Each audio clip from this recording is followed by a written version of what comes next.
북한 경제를 이해한다는 게 참 안개 속을 걷는 기분일 때가 많아요. 정보도 너무 없고 또 해석도 제각각이고요. 네, 맞습니다. 그 안개를 좀 걷어보려고 오늘 저희가 자료 2개를 준비했죠. 네, KDI의 최신 북한 경제 리뷰 발췌본하고 또 북한 경제 분석 보고서 이걸 토대로 한번 깊이 들어가 볼까 합니다. 좋습니다. 이 자료들 보면요. 북한 시장 가격 데이터. 이거 진짜 믿을 수 있나? 이런 문제부터 시작해서요. 또 우리가 생각하는 거랑 좀 다른 북한식 광고, 그리고 실제 소비는 어떻게 이루어지는지, 더 나아가서는 통일 이후의 사회보장 시스템 같은 좀 먼 미래 얘기도 살짝 다뤄보려고 합니다. 네, 목표는 여러분이 북한 경제의 진짜 모습을 좀 더 명확하게 보실 수 있도록 돕는 거죠. 바로 그거죠. 자, 그럼 바로 첫 번째 주제로 가볼까요? 북한 시장 가격 데이터. 이거 얼마나 믿을 수 있을까요? KDI 리뷰에서 쌀 가격이랑 환율 데이터를 좀 의심스럽게 보던데요. 네, 상당히 중요한 지적이에요. 분석을 보면 2016년 대북 제재 이전 있잖아요. 그때는 지역별 쌀 가격 차이가 좀 줄어드는 경향이 있었어요. 표준 편차가 작아졌다는 건데. 그럼 시장이 좀 통합되는 신호, 데이터도 좀 믿을만해지나 뭐 이렇게 본 건가요? 네, 그런 긍정적인 신호로 해석할 여지가 있었죠. 근데요, 제재 이후 특히 코로나19를 거치면서 이게 확 달라져요. 지역 간 가격 격차가 다시 막 벌어지고요. 북한 내 쌀 가격이랑 중국에서 수입하는 가격 차이도 엄청 커졌어요. 제재 전에는 킬로그램당 평균 2센트 그 정도 차이였는데 코로나 이후에는 20센트 이상 벌어졌습니다. 와, 2센트에서 20센트면 엄청난데요? 환율도 좀 이상했다면서요. 북한 원화 기준으로 계산한 위안화나 달러 환율이 국제시장이랑 점점 안 맞게 됐다고요? 네네, 바로 그겁니다. 특히 2021년 이후에 그 차이가 아주 눈에 띄게 커졌어요. 이게 뭘 의미하냐면, 제재랑 코로나 때문에 북한 시장 기능 자체가 좀 위축되거나, 뭐랄까, 왜곡됐을 가능성이 있다는 거죠. 그래서 우리가 보는 그 시장 가격 숫자들이 실제 경제 현실을 제대로 반영 못할 수 있다 이겁니다. 그 보고서에서도 공식 환율이랑 시장 환율 격차가 커졌다고 지적했던 거랑 같은 맥락이겠네요. 정확합니다. 딱 맞아떨어지는 얘기죠. 그럼 이렇게 공식 데이터가 좀 믿기 어려워지면 사람들은 상품 정보를 어디서 얻어서 물건을 살까요? 이게 또 다음 주제랑 연결될 것 같은데요. 북한의 광고와 소비. 북한에도 광고가 있다는 게 좀 신기했어요. 네, 광고라고 부르긴 하는데 우리가 생각하는 그런 상업 광고랑은 좀 많이 달라요. 주로 소개편물 아니면 과학 영화 뭐 이런 형식을 쓰는데요. 한 15분 정도? 15분이요? 꽤 기네요. 네. 근데 상품의 장점을 막 어필하기보다는 이걸 어떻게 만들었는지, 어떤 기술이 들어갔는지 보여주면서 정치 선전이나 교양적인 목적을 같이 넣는 경우가 많아요. 상품 정보 전달보다는 다른 목적이 더 크군요. 그렇죠. 물론 뭐 은하수나 봄향기 화장품처럼 좀 감성적으로 다가가려는 시도도 있긴 하고요. 소나무 가방처럼 브랜드를 내세우는 경우도 있지만 아직은 좀 제한적이에요. 탈북민들 조사한 걸 보니까 TV에서 이런 걸 봐도 별로 사고 싶다는 생각은 안 드나 봐요. 선호도가 11% 정도밖에 안 되고. 네, 대부분 그냥 정치 선전이나 교육으로 받아들이는 거죠. 이걸 보고 실제로 물건을 산 경험도 별로 없다고 하고요. 못 산 이유가 물건이 없거나 비싸서 이게 대부분이었고요.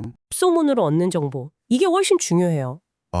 인적 판매라고 하던데 그게 더 결정적이군요. 네. 공식 매체보다는 이런 비공식 네트워크가 훨씬 중요한 정보 채널인 셈이죠. 그 보고서에서 지적한 비공식 경제 활성화랑도 연결되는 지점이고요. 그렇군요. 비공식 네트워크가 중요하다는 건 가격이 결정되는 과정도 좀 복잡하다는 뜻일 텐데요. 세 번째 주제로 넘어가서 수입품의 도소매 물가 분석. 이것도 흥미롭더라고요. 네, KDI 리뷰에서 분석한 내용이죠. 도매 마진율이 소매 마진율보다 훨씬 높게 나왔다면서요? 평균적으로 도매가 한 35%? 소매가 22% 정도? 네, 상당히 주목할 만한 결과예요. 2021년 말부터 한 3년 가까이 12개의 수입 품목을 봤는데 당연히 수입 가격 따라서 도소매 가격이 움직이긴 하죠. 근데 그 유통 단계별로 붙는 마진이 아주 중요한 변수였어요. 말씀하신 대로 도매 마진율이 평균 35.1%, 소매는 21.9%. 차이가 꽤 나네요. 그렇죠.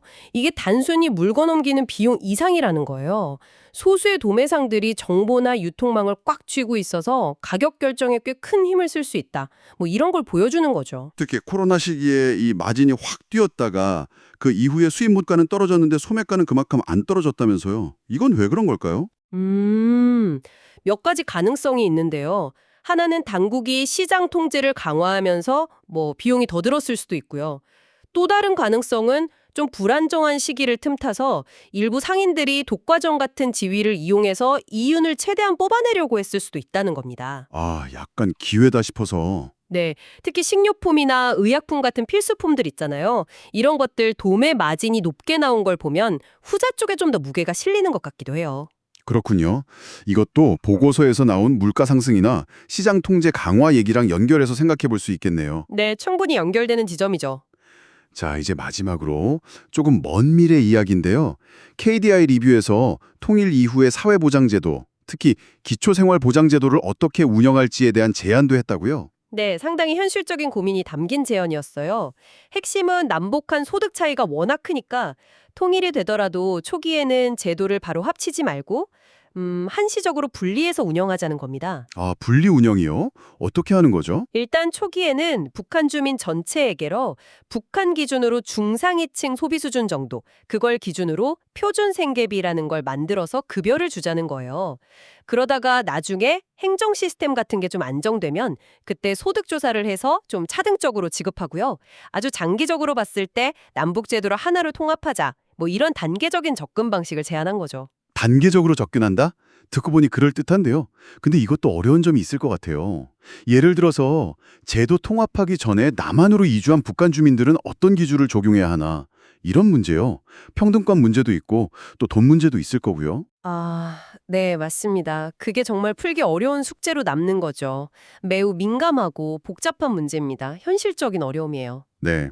오늘 이렇게 KDI 리뷰랑 북한 경제 분석 보고서를 통해서 북한 경제의 여러 모습을 한번 쭉 살펴봤습니다. 시장 데이터 믿을 수 있나 하는 문제부터 좀 독특한 광고랑 소비 문화, 복잡한 가격 형성 과정, 그리고 통일 이후의 고민까지 정말 다양한 얘기를 나눴네요. 네, 정리를 좀 해보면요. 제재랑 팬데믹을 겪으면서 북한 경제는 겉으로 보이는 공식적인 모습하고 실제 시장 현실 사이에 그 거리가 더 벌어졌을 가능성이 커 보입니다. 그러면서 비공식 부문이나 개인적인 네트워크의 역할이 더 중요해졌고요. 특히 도매상 같은 시장 내부자들이 물가에 미치는 힘이 생각보다 크다는 걸 확인할 수 있었죠. 오늘 저희가 함께 파헤쳐본 이런 이야기들이 여러분께서 북한 경제를 이해하시는데 조금이나마 도움이 되었으면 좋겠습니다. 마지막으로 이런 질문을 한번 던져보고 싶네요. 우리가 보는 공식 통계나 발표 너머에 실제 북한 주민들의 그 고된 삶을 지탱해주고 있는 진짜 힘, 그러니까 그들만의 비공식적인 경제 활동이나 생존 전략은 과연 구체적으로 어떤 모습일까요? 어쩌면 우리가 놓치고 있는 진짜 중요한 이야기가 바로 거기에 숨어 있을지도 모릅니다. 한 번쯤 다 같이 고민해 볼 만한 질문인 것 같습니다.